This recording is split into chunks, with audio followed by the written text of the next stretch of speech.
Olá! Hoje vamos apresentar um estudo de conforto térmico de uma edificação realizado pelo grupo que é composto por mim, Amanda Figueiredo, Janduí Rufino, Maria Rita Roberto e Raíssa Jordânia. Mas, antes de tudo, o que vamos abordar nessa análise? Primeiramente, vamos conhecer o projeto escolhido pela equipe, suas características, seus detalhes construtivos, enfim. Em seguida, vamos apresentar a análise em relação à ventilação no local, posteriormente, sobre a luz natural e, por último, sobre as vegetações. Dentro desses tópicos, nós vamos apontar os pontos positivos e negativos do projeto e apresentar algumas soluções para resolver esses pontos negativos. Dentro dessas explicações, vão ter algumas representações para ficar melhor o entendimento em relação a isso. Primeiramente, o projeto. O objeto de estudo escolhido foi um projeto de uma residência unifamiliar localizada na cidade de Cajazeiras, Paraíba. Ela está inserida no terreno com formas irregulares, de esquina, com cerca de 890 metros quadrados, com longos recuos, como vocês vão ver posteriormente. E aí está mostrando algumas imagens do projeto. A edificação tem a fachada principal para o noroeste e a edificação em si tem cerca de 290 metros quadrados, que são distribuídos em ambientes como sala de estar, sala de jantar, cozinha, lavanderia, 2 suítes com closet, home office, quarto de hóspedes, banheiro social. E um fato interessante é que possui um hall com um espelho d'água e passarelas. Já na área externa, como vocês podem ver, a residência possui uma área de lazer com deck e piscina e uma garagem para 2 carros. Bom, professor, eu fiquei com a parte de ventilação. E o que eu pude achar de ponto positivo nessa residência é que soube-se alocar os ambientes de maiores permanência próximo ao leste e ao sudeste, que é onde vêm os ventos predominantes. E o mais importante também, que além disso, de locar os ambientes no local certo, para que a casa tenha uma boa ventilação, a gente pôde perceber que as esquadrias, as aberturas, elas dão acesso para que o vento ele circule em toda a casa. Podemos ver aí na segunda planta, que é a planta baixa aí, que a esquadria ela permite isso, a circulação da ventilação em todos os ambientes, já que também a sala de estar e a sala de jantar é integrada juntamente com a cozinha. Faz com que tenha uma boa ventilação e também uma boa condição climática para esses ambientes. Outro ponto positivo, professor, foi também que o uso de esquadrias em lados opostos favorecem que a ventilação ela se torne uma ventilação cruzada, porque a ventilação cruzada ela é boa até mesmo para as áreas menos privilegiadas, faz com que o vento circule em todos os ambientes. E isso torna-se a residência mais agradável, climaticamente falando. Outro ponto positivo é a abertura superior. Por quê? Porque ela estimula o processo de evaporação do espelho d'água. Ou seja, vai gerar mais umidade dentro da edificação, da residência, e a exaustão do ar quente. E isso é muito importante na nossa região, tendo em vista que na nossa região o ar é muito quente, porque faz muito calor, na maioria do tempo. E um ponto negativo é que as áreas sociais, como a sala de estar, a piscina, deck, que ficaram próximo ao norte e ao oeste, elas ficaram desfavorecidas em relação à ventilação. Porém, tem a parte que eu falei agora há pouco, né? Que as aberturas fazem com que os ventos predominantes cheguem até elas. Mas a gente pensou também em substituir essa esquadria de vidro para brises, para que permitam a passagem do ar. E o ar circulando nessa parte social da casa vai gerar um ambiente mais frio, até mesmo próximo ao norte e ao oeste. E também pode-se colocar perto desses brises algumas árvores para combater a entrada de ar quente, algumas árvores que gerem umidade.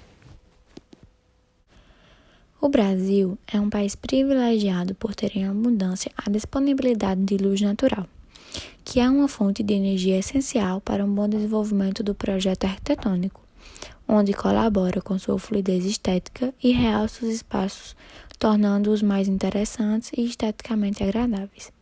Além disso, a luz natural traz inúmeros benefícios para o ser humano, como a sensação de bem-estar e por marcar o ritmo biológico. Portanto, ao analisarmos esse projeto, é perceptível que há bastante luz natural no mesmo, que invadem a residência através das grandes esquadrias, cortinas de vidro e claraboia suspensa, onde estão bem distribuídas e permitem a entrada da luz natural. Ao tratar desse assunto, é de extrema relevância mencionar o estudo solar, no qual a fachada da residência está situada entre o norte e o oeste, e a partir disto foi setorizada, onde os ambientes de maior permanência estão localizados entre o leste, sul e alguns em oeste.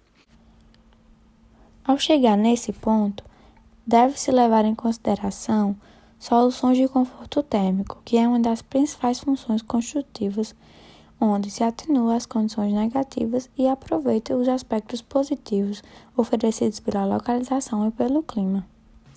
E baseado nisso, é necessário que todos os componentes de passagem, que são os que conduzem a luz exterior para o interior, sejam protegidos.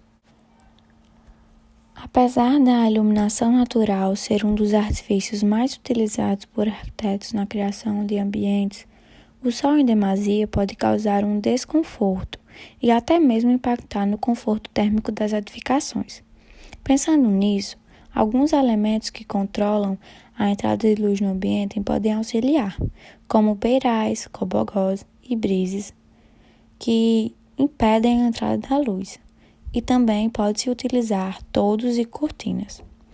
É notório que o uso da luz natural enriquece o ambiente, traz um aspecto dinâmico e ainda gera uma economia pela redução no consumo da energia artificial. Utilizando-a de maneira correta, vai destacar ainda mais seu projeto. Bom, então, outro aspecto que também pode considerar positivo dentro da edificação é em relação à vegetação, que está exposta no projeto com um jardim vertical.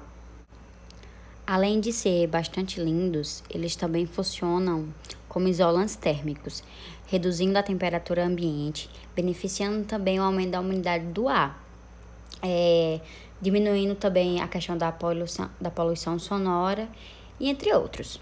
Existem vários tipos de projetos sofisticados que contêm um paisagismo profissional e uma irrigação automatizada, que acaba facilitando, então, a questão da manutenção desse jardim vertical.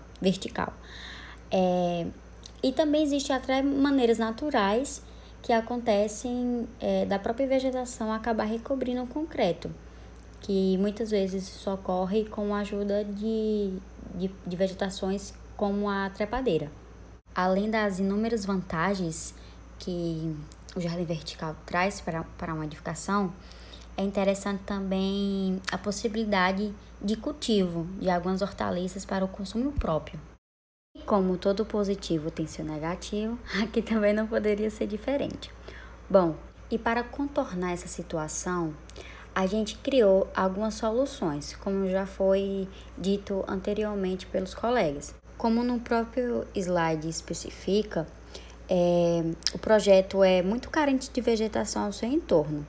Então, pensando nisso, a gente resolveu acabar colocando essa vegetação no lugar que o sol é mais forte e mais quente, funcionando então como uma quebra solar, além de produzir um sombreamento nas áreas mais prejudicadas.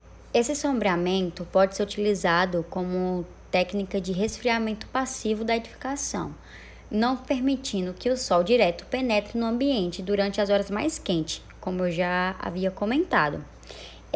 Tendo em vista que um paisagismo planejado de forma eficiente dentro do projeto pode ser muito eficiente, além de ser um meio para criar um microclima e amenizar as temperaturas no interior da vegetação. Também utilizamos vegetações nos locais onde os ventos frios circulam, deixando então um espaço mais fresco e ainda permitindo que esse vento possa adentrar na edificação. Para um maior entendimento do que foi falado posteriormente, temos esse esqueminha aí. Como vocês podem observar, criamos uma espécie de corredor ou cortina de vento, onde esses ventos frios são direcionados para as aberturas da edificação. Uma dica que também pode ser utilizada são vasos, sim, vasos de planta. Vale vasos no chão, criar um conjunto com tamanhos diferentes. Isso acaba aumentando a umidade do ar devido a uma maior quantidade de vegetação. Então, esses vasos podem ser expostos de maneira aleatória ou mais próximos em alguns cômodos da residência.